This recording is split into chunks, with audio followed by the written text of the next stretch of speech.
Last summer during my vacation I finally had a time necessary to play Yakuza Like a Dragon. And I have to admit that every praise I heard about it was not only right, it was actually an underappreciated game. At that point, I started to write my review.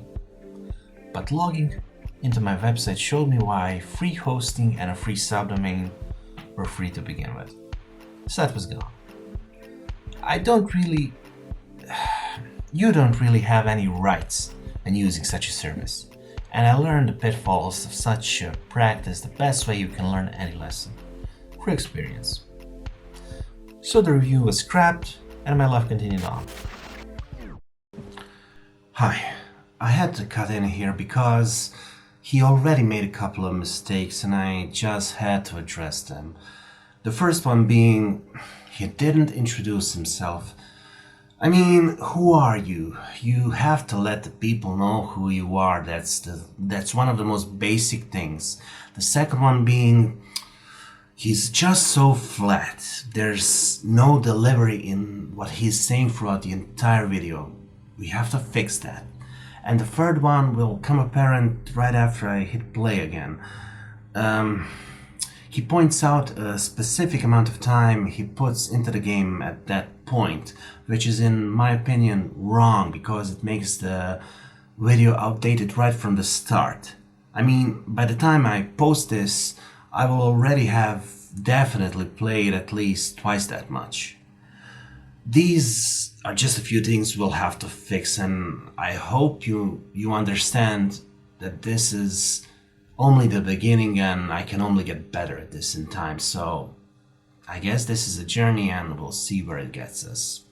Enjoy the rest. And this is what leads us to today's story. Can't believe I did it again.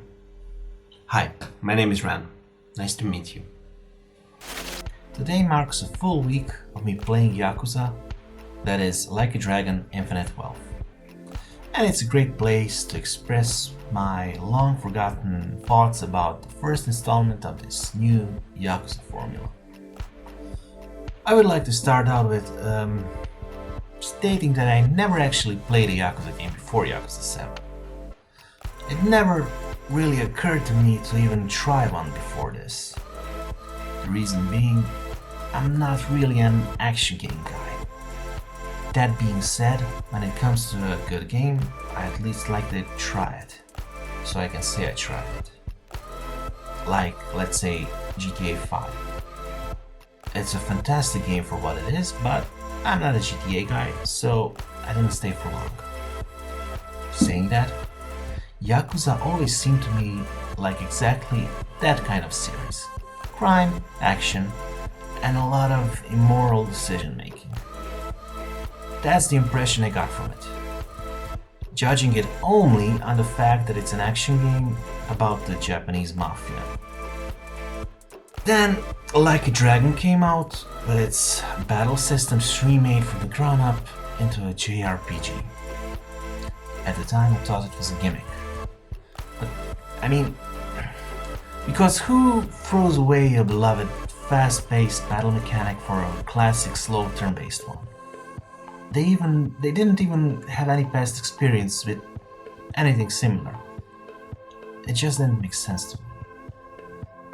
Despite that, the reviews were glowing. And seeing as I'm a JRPG guy, this finally seemed like a time to try out a Yakuza game. So I did. And it was better than I could ever have imagined. Which brings me to the sequel. Like a Dragon Infinite Wealth. I know that I titled this video like a comment on that game, but all I've really talked about up until this point was regarding its 2-year-old prequel.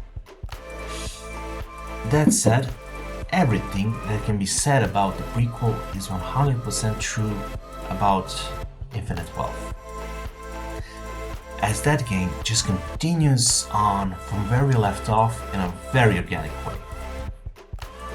But this time with one added bonus. This time, the team has experience with a turn-based battle system, and it shows.